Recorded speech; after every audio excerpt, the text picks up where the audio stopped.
Jangan lupa subscribe YouTube channel Metro TV News dan jangan lupa nyalakan notifikasinya. Kita ke editorial, pemirsa. Editorial hari ini diberi tajuk menahan inflasi, jaga daya beli. Ini sesuatu yang si malakama ini, Mas Jaka. Di saat kita ingin memulihkan diri, memulihkan ekonomi karena habis COVID kita benar-benar terpukul, tapi di saat bersamaan langsung inflasi ini meroket.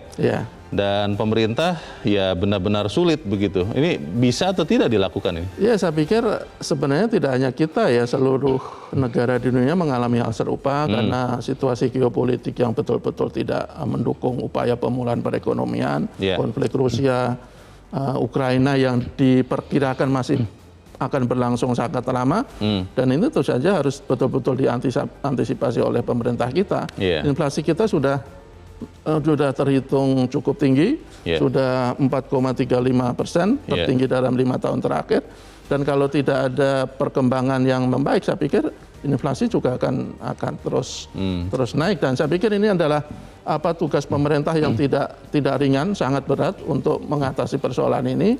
Karena ketika inflasi tinggi, daya beli juga harus kita pertahankan. Dan saya pikir ini harus betul-betul diperhatikan pemerintah dengan harus fokus, harus bekerja sangat serius.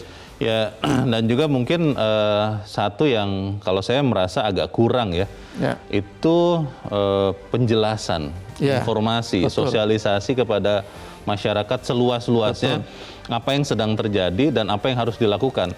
Saya berkali-kali mengatakan, Mas Jaka, daripada susah payah menggunakan berbagai cara untuk membatasi penggunaan BBM bersubsidi, ya naikkan saja harganya. Cuma kan itu tidak populer ya. Tapi kita akan bahas itu, Mas Jaka dan pemirsa. Inilah editorial Media Indonesia untuk hari ini, Selasa 12 Juli 2022, menahan inflasi, jaga daya beli.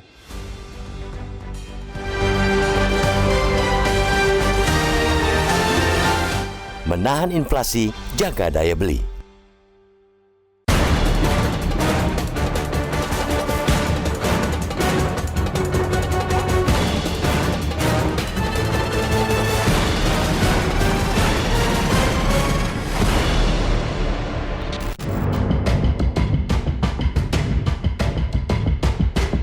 Lonjakan harga komoditas pangan dan energi di tingkat global mulai berdampak ke Indonesia. Dampaknya ialah inflasi atau kenaikan harga umum per Juni 2022 mencapai 4,35%, tertinggi dalam 5 tahun terakhir dan telah melampaui target inflasi sebesar 3% plus minus 1% tahun ini. Banyak faktor yang memengaruhi terkereknya inflasi di Indonesia, yang dominan yakni tekanan global akibat situasi perang Rusia-Ukraina yang telah menyulut kenaikan harga komoditas. Situasi ini masih bisa berlangsung hingga bertahun-tahun mendatang. Pemerintah dan Bank Indonesia perlu memperkuat koordinasi dalam menyinkronkan kebijakan demi pengendalian inflasi. Para pemangku kebijakan harus bisa meredam tingginya tekanan inflasi global, sehingga daya beli masyarakat serta momentum pemulihan ekonomi nasional masih tetap dapat dijaga. Di sisi lain, keuangan negara tidak bisa terus-terusan menanggung beban subsidi akibat lonjakan harga minyak dunia.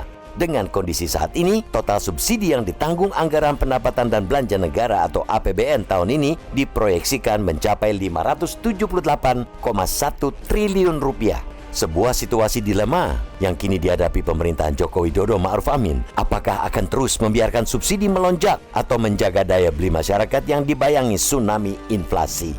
Jika harga bahan bakar minyak atau BBM dipertahankan, subsidi bakal terus membengkak. Sebaliknya, jika dilepas ke harga pasar, inflasi pasti menanjak. Pemerintah jelas dituntut untuk tidak mengambil salah satunya. Yang perlu dipikirkan yakni menjaga daya beli masyarakat dengan mengontrol inflasi. Di satu sisi, juga harus mengelola subsidi agar tepat sasaran di sisi lainnya. Jika subsidi ratusan triliun tersebut dibiarkan untuk menahan harga energi, potensi tidak tepat sasaran sangat besar. Subsidi ditengarai hanya untuk memanjakan warga masyarakat mampu yang semestinya tidak berhak menikmatinya. Saat ini, harga minyak Brent melampaui $100 per barel yang membuat sejumlah negara pun mau tak mau mengerek harga BBM. Kondisi ini jelas memberatkan keuangan negara. Pasalnya, lebih dari separuh kebutuhan BBM dalam negeri yang mencapai 1,5 juta barel per hari masih diimpor. Yang jelas, jika terjadi kenaikan harga BBM tidak akan membuat senang masyarakat. Pasalnya, efek dominonya akan membuat harga-harga komoditas kian melambung. Dalam konteks itulah dipahami kebijakan penaikan harga BBM non-subsidi mulai 10 Juli 2022. Belum lagi dampak penaikan harga gas LPG non-subsidi Rp2.000 per kilogram yang juga telah menekan daya beli rakyat. Urusan gas LPG ini jelas juga perlu mendapat atensi pemerintah agar tidak ada persoalan dalam pelaksanaannya, terutama dampak penyelewengan seperti praktek pengoplosan dan memantik konsumen pengguna LPG non-subsidi pindah ke LPG bersubsidi. Namun, jika ketidakpastian global akibat perang Rusia-Ukraina masih terus terjadi, tentu harga-harga komoditas pangan dan energi tidak bisa ditahan. Karena jika dipaksakan, subsidi akan terus membengkak dan defisit APBN bakalan jebol. Jika memang harga-harga komoditas dilepaskan ke harga pasar, rakyat perlu paham beban APBN. Sedangkan pemerintah juga harus memikirkan kondisi masyarakat dengan mengeluarkan kebijakan yang bisa menjadi bantalan ekonomi agar daya beli terjaga. Selain itu, pemerintah juga harus lebih selektif dalam melakukan pembangunan yang membutuhkan modal besar, tetapi urgensinya tidak mendesak untuk ditunda hingga kondisi ekonomi stabil. Urusan perut dan hajat hidup rakyat jelas lebih genting dibandingkan dengan pembangunan proyek lainnya.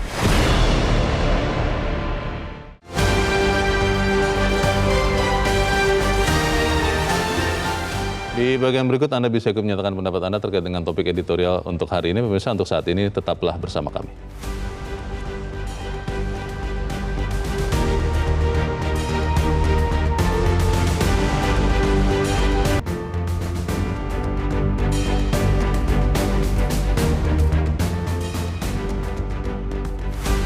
Terima kasih pemirsa, Anda masih bersama kami di editorial Media Indonesia pagi ini. Mas Jaka, kalau kita melihat apa yang terjadi ya, ini kan sesuatu yang sama-sama susah. Ya. Ketika harga minyak mentah naik terus dengan alasan-alasan yang tadi sudah disebutkan, pemerintah punya pilihan dua, menaikkan harga BBM serta-merta atau menaikkan terus subsidi supaya kemudian harga BBM ini tidak naik di masyarakat. Ya. Nah, masalahnya kan kita tidak tahu sampai kapan harga minyak mentah ini akan di atas $100 Amerika per barrel. Lalu seberapa kuat pemerintah kita tahu uangnya kan terbatas. Nah, dalam kondisi seperti ini berarti pemerintah harus mengambil salah satu opsi kan. Bagaimana Mas Jaka? Ya, saya pikir yang pasti kita tidak bisa terus memberikan subsidi ya. Itu yang harus dipahami oleh semua masyarakat bahwa anggaran kita itu terbatas. Ketika kita terus-menerus memberikan subsidi, ya lama-lama APBN kita akan jebol. Karena kita seperti tadi Bung Leo katakan, situasi belum kita prediksi sampai kapan berakhir. Ya kita berharap geopolitik dunia segera adem, segera tidak lagi panas. Konflik Rusia-Ukraina segera berakhir, meskipun tanda-tandanya juga masih akan berlangsung lama. Jadi pemerintah harus membuat pilihan. Betul, ini ibarat buah si malakama. Ketika harga BBM tidak dinaikkan, ya subsidi akan besar sekali. Tetapi ketika BBM dinaikkan, khususnya yang bersubsidi, itu akan berdampak langsung terhadap rakyat. Tetapi pemerintah yang baik adalah pemerintah yang berani mengambil pilihan dalam situasi yang sangat sulit. Ketika pilihannya tidak sulit, mudah-mudah saja. Tetapi ketika dua pilihan itu sangat sulit bisa diambil oleh pemerintah, itulah yang tugas dari pemerintah. Saya pikir ketika kita dalam situasi seperti ini, subsidi kita tidak bisa biarkan terus-terusan memberikan. Ya salah satunya adalah menaikkan harga BBM yang khususnya yang bersubsidi, atau paling tidak membatasi penggunaan BBM bersubsidi. Karena kalau kita lihat penggunaannya Pertalite dan solar itu betul-betul luar biasa dibandingkan Pertamax dan sejenisnya. Saya pikir langkah-langkah ini harus betul-betul diambil, tetapi yang pasti tidak boleh betul-betul memberatkan masyarakat. Dan yang lebih penting adalah sosialisasi. Tadi Bung Leo sempat singgung. Ketika sosialisasinya bagus, bisa diterima dengan mudah oleh masyarakat, saya pikir masyarakat tidak akan terlalu keberatan. Karena kalau kita lihat kan ditulis juga di dalam editorial bahwa besaran subsidi untuk APBN tahun ini, subsidi energi khususnya itu sudah hampir 600 triliun nih Mas.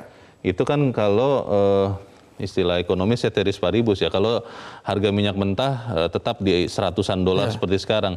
Kalau kemudian ternyata ini kan kita kalau di belahan dunia barat separuh tahun terakhir itu kan masuk musim dingin. Biasanya akan meningkatkan konsumsi minyak, bisa mendorong harga minyak naik lagi.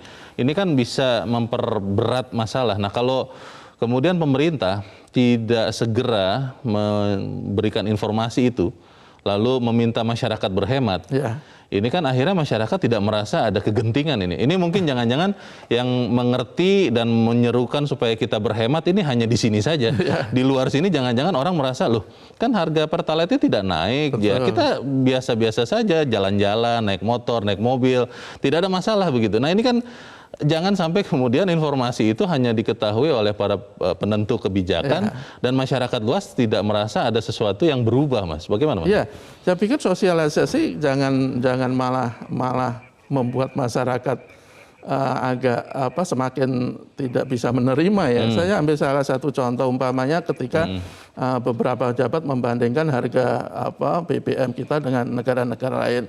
Kan tidak boleh dong kita membandingkan dengan negara barat. Caranya ya. Misalnya Jerman katanya udah sampai 30.000, Singapura sudah sampai 30.000, kita masih 7.000. Ya kita tidak bisa, itu kan tidak apple to apple. Betul. Itu justru menimbulkan antipati di masyarakat. Kalau mau membandingkan, coba kita bandingkan, betul umpamanya kita bandingkan dengan Thailand yang keadaannya dengan kita hampir sama. Mereka sudah sampai 20.000, kita masih 7.000.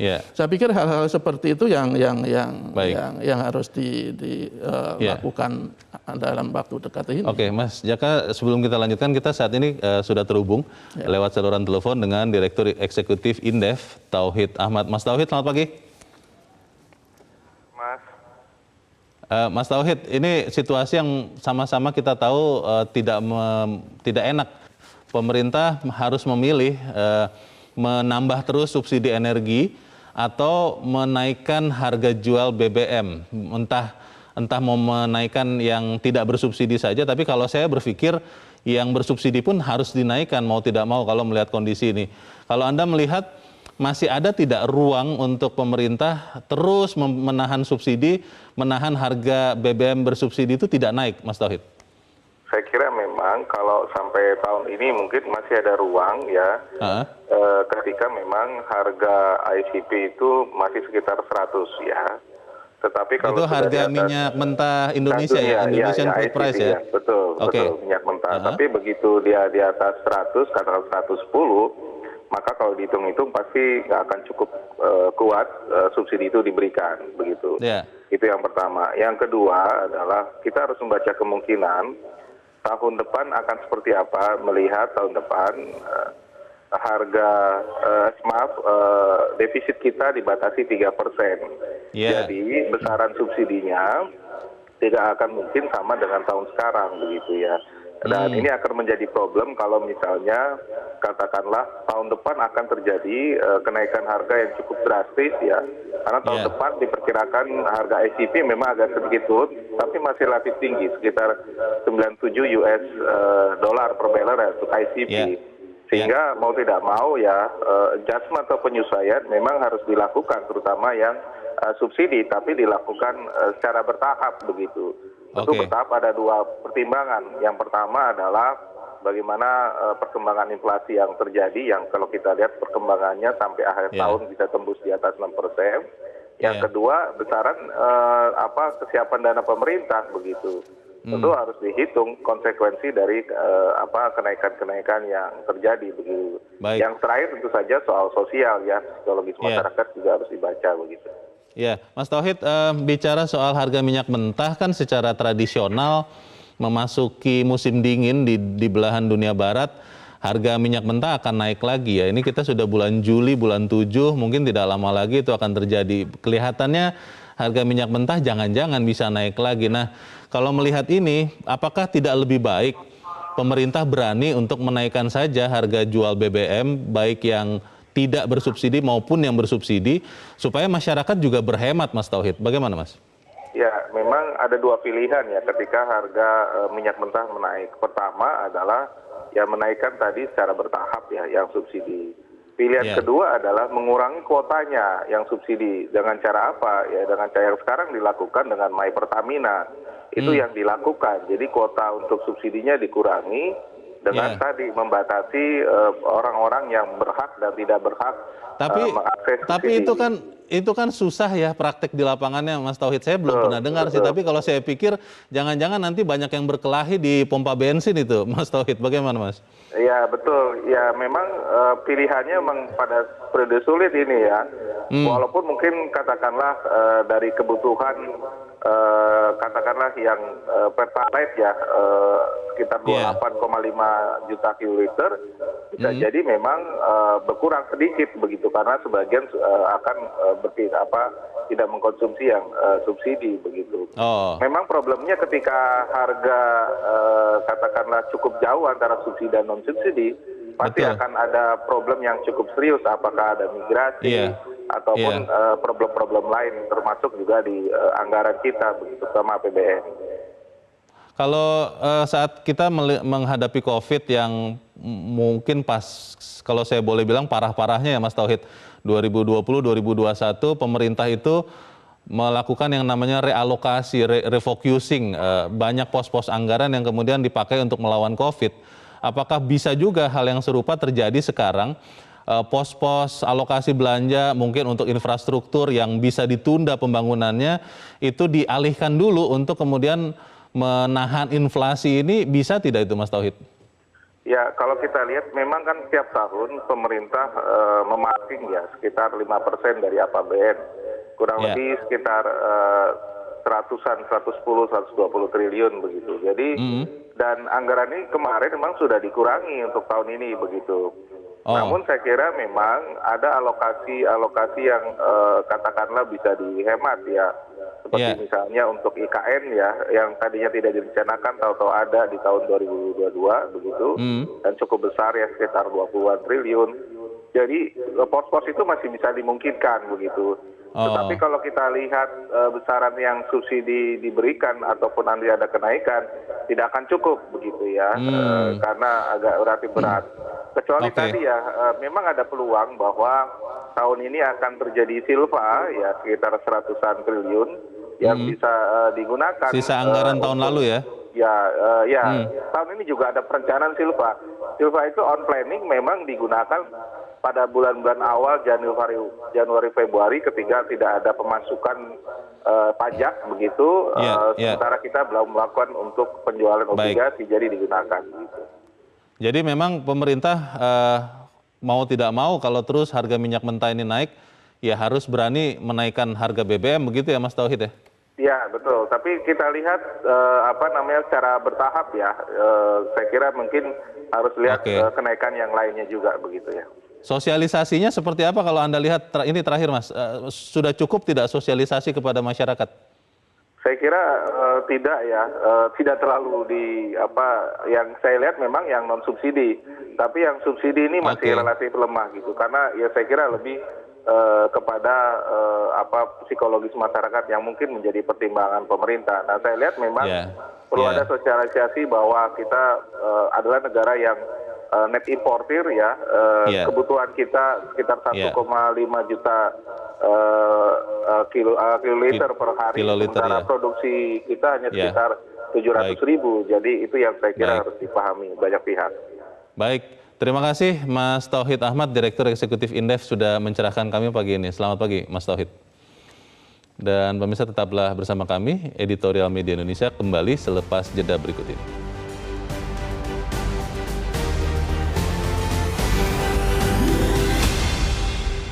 Terima kasih pemirsa, Anda masih bersama kami di Editorial Media Indonesia. Ini sekarang sebelum kita lanjutkan diskusi kita, Mas Jaka, kita mau mendengarkan juga suara dari pemirsa Metro TV. Kita sudah terhubung dengan pemirsa Metro TV di Curup, Bengkulu. Ada Pak Edward. Pak Edward, selamat pagi Pak. Pak Edward. Halo. Kelihatannya terputus, kita akan coba ke pemirsa Metro TV berikut. Ada Pak Sukarwan di Temanggung, Jawa Tengah. Pak Sukarwan, selamat pagi. Selamat pagi Bang Leo, selamat pagi Metro TV. Selamat pagi Pak Sukarwan. Bagaimana Pak, ini pilihan yang tidak mudah nih untuk pemerintah? Apakah menyenangkan rakyat dengan terus menambah subsidi BBM atau memang harus menaikkan harga BBM karena kalau tidak anggaran pendapatan dan belanja negaranya bisa jebol nih. Bagaimana Pak Sukarwan? Ya memang gini, sejak dulu kala zaman Adam Smith, penyakit makroekonomi yang paling ditakuti negara-negara adalah satu inflasi, dua pengangguran. Nah, jadi inflasi sendiri itu kan kecenderungan harga umum untuk naik secara terus-menerus. Betul. Kecenderungan harga umum untuk naik secara terus-menerus sehingga kenaikan harga besok pagi akan diikuti jumlah permintaan, sehingga hukum supply demand itu kalau keadaan inflasi ya kurang berlaku karena kenaikan harga besok pagi akan diikuti kenaikan permintaan hari ini karena orang ekspektasi orang itu wah besok naik lagi cepat-cepat kita beli sekarang dari sebelum naik lagi. Oke. Gitu. Nah itu cara pemerintah bagaimana menurut Anda Pak sebaiknya Pak untuk kemudian supaya kita bisa daya beli terjaga tapi inflasi juga tidak meroket ya, bagaimana Pak Sukarwan? Ya mungkin ya untuk proyek-proyek besar pemerintah yang sudah diagendakan kalau sudah dikerjakan misal berjalan 30% ya tetap jalan karena itu sudah dieksekusi berjalan. Tapi yang sama sekali belum mungkin bisa dipending, bisa ranking prioritas karena ini nanti kalau sudah sampai harga pangan naik dan beras terutama kemarin Pak Presiden sudah memberikan sinyal artinya setengah ultimatum hati-hati yang suka roti hati-hati karena pagu gandum akan naik karena impor kita gandum tuh dari Ukraina sebagian besar sementara Ukraina dijemput habis-habisan oleh Rusia. Jadi ya pemerintah harus ini yang paling harus brilian memikirnya Sri Mulyani ini harus bisa ranking prioritas mana yang utama, mana yang bisa dipending, mana yang bisa ditahan dulu lah. Baik. Terima kasih Pak Sukarwan di Temanggung, Jawa Tengah untuk pendapat Anda Pak. Selamat pagi. Di belakang Pak Sukarwan ada Ibu Indra di Cirebon, Jawa Barat. Ibu Indra, selamat pagi. Selamat pagi Bung Leonard Samosi dan Bung Jaka Budi Santosa. Assalamualaikum warahmatullahi wabarakatuh, Metro TV. Waalaikumsalam warahmatullahi wabarakatuh. Bagaimana Bu Indra? Silakan Bu, pendapat Ibu. Iya, saya setuju pendapat Pak Sukarwan tadi, Bung Leo. Kita harus mandiri dalam soal pangan ini. Kan Indonesia sekarang inflasinya lebih rendah dari negara lain itu karena CPO kita masih menanggulangi, masih dibutuhkan kan oleh luar negeri. Tapi ternyata kita masih impor 8 komoditas utama untuk pangan itu. Mestinya fokuskan ke situ bagaimana supaya kita bisa menjaga stok komoditas pangan yang utama itu. Nah, kalau keadaan itu teratasi, biasanya masyarakat kita itu tenang. Wong patuh kok. Nah, mengenai soal BBM, kan sudah waktu yang lalu saya sudah katakan bahwa peringatan dari Bank Dunia kalau mensubsidi energi dari APBN itu hanya untuk menguntungkan kaum menengah ke atas. Yang mampu ya. Kemudian kalau orang yang sadar diri, warga negara kita ini masih banyak yang baik-baik kok. Mereka pakai Pertamax kok. Enggak neko-neko. Yang konyol itu orang-orang yang serakah itu. Nah, sekarang kalau pemerintah merasa berkeberatan itu, udah nggak apa-apa, naik harganya nggak apa-apa. Nanti masyarakat juga yang belajar mengatur diri sendiri. Toh pangan sudah tersedia, jadi tinggal kalau saya mau pergi, kalau saya mau enggak, harga BBM dihitung sendiri begitu. Mungkin itu yang bisa saya sampaikan. Dan pemerintah jangan ragu-ragu bertindak. Masyarakat kita makin percaya kepada pemerintah. Terima kasih. Terima kasih. Terima kasih Bu Indra di Cirebon, Jawa Barat untuk pendapat Ibu. Selamat pagi Bu. Di belakang Ibu Indra ada Pak Sukiwi di Medan, Sumatera Utara. Pak Sukiwi, selamat pagi. Ya, selamat pagi Bung Leo, selamat pagi Bung Jaka. Selamat pagi Pak Sukiwi. Bagaimana Pak pendapat Anda Pak? Silakan, singkat padat saja Pak, silakan. Memang ini kita nggak bisa lari ya dari yang namanya krisis global. Yang penting ya kita lihat negara kita ini kan negara agraris. Kita utamakanlah memperhatikan yang namanya pertanian. Kenapa Indonesia ini bisa menghasilkan kebutuhan makanan pokok yang sangat banyak. Itu coba fokuskan di situ, ada skala prioritas. Kalau kebutuhan pokok kita atau bisa rendah harganya, makanya masyarakatnya ini kan bisa tenang. Karena yang dipentingkan ini kan makan. Ya, rakyat ini butuh makan. Kemudian juga pemerintah menganggarkan anggarannya itu harus ada skala prioritas. Diutamakan untuk bisa menciptakan lapangan kerja. Ya, masyarakat sekarang sangat membutuhkan lapangan kerja. Kalau lapangan kerjanya ada, cukup, maka rakyat ada uang dia bisa belanjakan. Pak Sukiwi, kalau Pak Sukiwi, kebutuhan semua bisa tercapai. Oke, Pak Sukiwi, kalau bicara harga BBM, Pak, ini kan ini yang nyata-nyata nih, mungkin berat untuk terus dipertahankan tidak naik ya. Anda setuju tidak kalau ini pada waktunya harus dinaikkan, tentunya dengan informasi bagi masyarakat? Bagaimana, Pak? Ya, ini memang situasi. Ya, kalau pemerintahnya terus subsidi sampai bengkak, akhirnya ya untuk anggaran yang lain itu nggak bisa apalagi ya bahaya juga untuk negara. Makanya perlu ada penghematan. Perlu juga ada kesadaran dari masyarakat untuk efisiensi. Kalau memang nggak perlu untuk pergi, ya jangan pergi. Kalau memang bisa kita hemat, apalagi sekarang kan sudah ada bus yang antar jemput, yang apa, ya cobalah kita buat dia efisiensi, nggak usah pakai mobil, ya mungkin naik angkot ataupun naik bus umum. Nah, itu kan bisa sama-sama kita ya membantulah negara, membantu pemerintah untuk menjaga kondisi kestabilan daripada negara supaya inflasinya tidak tinggi. Ya, masing-masing harus kita jagalah. Oke. Terima kasih Pak Sukiwi di Medan, Sumatera Utara. Selamat pagi. Di belakang Pak Sukiwi kita coba bertanya lagi kepada Pak Edward di Curup, Bengkulu. Pak Edward, selamat pagi.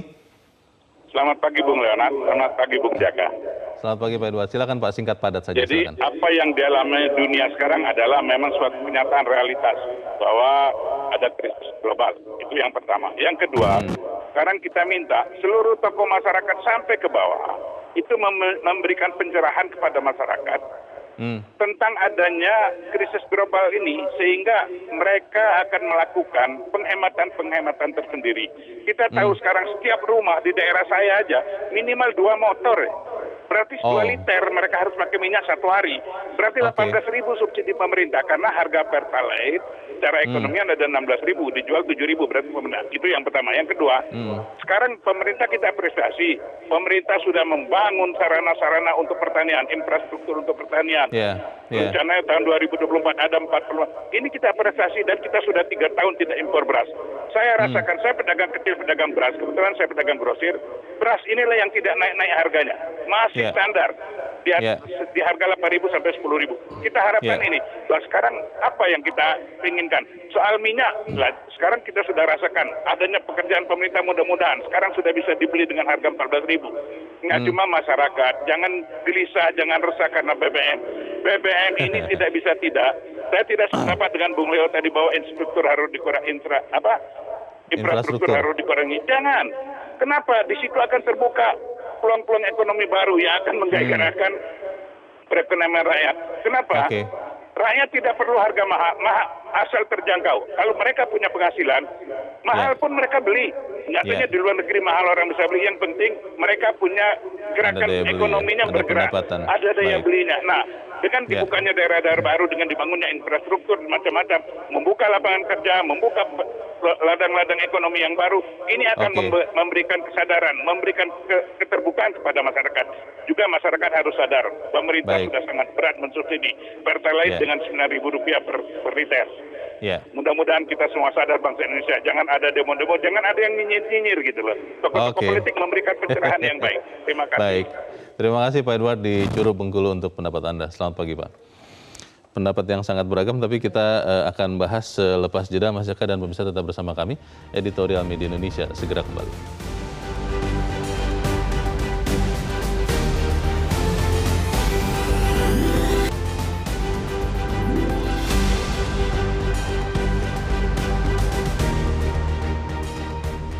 Terima kasih pemirsa Anda masih bersama kami. Kita di bagian akhir dari diskusi kita pagi ini. Mas Jaka, kalau saya ingat Presiden Joko Widodo selalu mengingatkan kita berkali-kali dalam setiap kesempatan.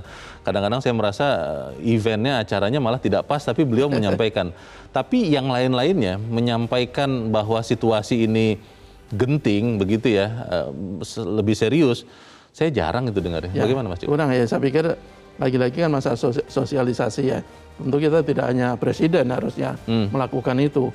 Pejabat-pejabat lain, kalau tadi Pak penelpon juga malah tokoh-tokoh masyarakat. Saya pikir itu sebuah usulan atau masukan yang bagus. Bahwa kita memberikan pemahaman kepada masyarakat kita bahwa situasinya ya cukup berat, bahkan sangat berat. Situasi seperti sekarang, saya pikir kita kemarin sudah kena pandemi, kemudian kita baru merangkak pulih, bukan hanya kita, bahkan dunia, kemudian dihantam geopolitik global yang kacau balau seperti ini, itu kan tidak mudah. Atau karena memang pemerintah tidak mau kemudian masyarakat yang sudah mulai gembira nih, mulai semangat, jadi terpukul lagi karena ya ini ancaman inflasi ini. Bagaimana Mas? Iya, saya pikir daripada terus membuat masyarakat terlena dengan apa yang terjadi, ya lebih baik pemerintah berterus terang lah bahwa situasinya seperti ini. Kalau kita tidak melakukan langkah-langkah yang tidak populis, penghematan, kejadiannya akan seperti ini, ya itu harus betul-betul dijelaskan oleh pemerintah. Tetapi sekali lagi sosialisasi yang jangan terlalu berlebihan juga, seperti tadi saya bilang, jangan membandingkan harga BBM kita dengan harga-harga di negara maju yang pendapatan per kapitanya sudah luar biasa tinggi. Itu simplifikasi saja supaya katanya lebih gampang mengerti, padahal caranya salah ya. Jangan salah, justru itu akan menimbulkan antipati di masyarakat. Coba kalau kita lihat komentar-komentar di berita online itu kan justru mendiskreditkan pemerintah dengan cara-cara seperti itu. Kemudian juga soal efisiensi. Cobalah kita umpamanya pemerintah kan meminta kita berhemat, pemerintah juga harus berhemat dong. Tunjukkan dulu ya. Memberikan contoh dulu. Saya tidak menghakimi, tetapi kan saya pikir tidak pas lah ketika harga BBM dikatakan terlalu murah karena subsidinya terlalu besar, tetapi gaji pegawainya justru dinaikkan. Malah naik ya? Itu kan justru menimbulkan antipati juga di masyarakat. Jadi saya pikir pemerintah tidak bisa untuk tidak mengambil pilihan, harus ada pilihan yang satu meskipun itu sangat-sangat berat, tetapi juga harus diberikan pemahaman ke masyarakat, dan yang paling penting masyarakat itu harus dijaga keekonomiannya. Umpamanya pemerintah akan menaikkan harga BBM bersubsidi. Jaringan pengaman sosial, bantalan sosialnya juga harus betul-betul siap. Kemudian ketika pemerintah akan memutuskan pembatasan BBM bersubsidi, itu juga harus pelaksanaan di lapangan nanti harus betul-betul diperhatikan. Kalau dengan My Pertamina misalnya, saya tidak membayangkan nanti pelaksanaan di lapangan. Kemudian umpamanya ada satu juga usulan, sudah mobil apapun kecuali kendaraan umum dilarang menggunakan BBM bersubsidi. Saya pikir ini usulan yang bisa juga dipertimbangkan, karena istilahnya dengan membatasi hal seperti itu, ya tadi Bung Leo katakan, kita akan berhemat, kita tidak akan jor-joran terus, dan subsidi bisa dialihkan untuk membenahi transportasi umum. Kalau di negara-negara maju, mereka tidak terlalu keberatan dengan harga BBM begitu mahal? Ya karena transportasi umum mereka sudah sangat maju. Iya, sudah mereka bagus, menggunakan mobil, menggunakan kendaraan itu paling cuma sesekali aja. Tapi kalau kita kan tidak. Kita hampir tiap hari menggunakan mobil ya karena transportasi umum ya belum bagus begitu belum begitu bagus. Tugas menjaga inflasi ini tentunya bukan hanya tugas pemerintah pusat ya, tapi pemerintah daerah kan juga ada tuh tim pengendali inflasi daerah ya. Itu mereka juga harus efektif melakukan itu. Bagaimana, Mas? Ya, saya pikir ada beberapa daerah yang saya pikir sudah cukup bagus juga ya. Dia bisa mengendalikan harga-harga kebutuhan pokok, paling tidak kenaikannya tidak terlalu tinggi. Tetapi ada juga daerah-daerah yang saya pikir masih tertatih-tatih untuk mengatasi persoalan ini. Dan saya pikir inilah pekerjaan pemerintah yang tidak ringan sekali lagi, tapi harus dilakukan. Satu lagi, kita juga tidak boleh membiarkan hal-hal seperti ini terjadi di kemudian hari. Artinya kita juga harus melakukan antisipasi langkah-langkah terobosan. Saya ambil contoh umpamanya sekarang LPG misalnya. Ini kan jadi persoalan besar juga ketika yang non subsidi udah naik gila-gilaan. Sementara ya mereka akan melakukan migrasi besar-besaran juga ke yang gas melon. Motif ekonomis itu kan semua manusia ada ya. Tetapi coba kalau umpamanya dari dulu pemerintah itu betul-betul juga memprioritaskan gas, jaringan pipa gas yang harganya 15% sampai 30% lebih murah daripada LPG bersubsidi. Saya pikir beban pemerintah tidak akan seberat sekarang, beban masyarakat pun juga bisa akan diringankan. Baik, kita harap kita sama-sama bisa menjaga pengeluaran kita ya. Jangan berhenti belanja, tapi belanjalah yang lebih perlu supaya kita bisa menahan inflasi dengan tetap menjaga daya beli. Mas Jaka, terima kasih sudah ada di tempat ini. Selamat pagi. Sama-sama, selamat pagi. Pemirsa, kalau memang harga-harga komoditas dilepaskan ke harga pasar, rakyat perlu paham beban APBN. Sebaliknya, pemerintah juga harus memikirkan kondisi masyarakat dengan mengeluarkan kebijakan yang bisa jadi bantalan ekonomi agar daya beli kita tetap terjaga. Pemerintah harus selektif melakukan pembangunan, proyek yang butuh modal besar tapi belum urgen bisa ditunda hingga kondisi ekonomi stabil. Urusan perut dan hajat hidup rakyat jelas lebih genting jika dibandingkan dengan pembangunan proyek-proyek. Saya Leonard Samosi, berterima kasih Anda sudah menyimak editorial Media Indonesia Pagi ini. Tetap jaga kesehatan Anda. Selamat pagi, sampai jumpa.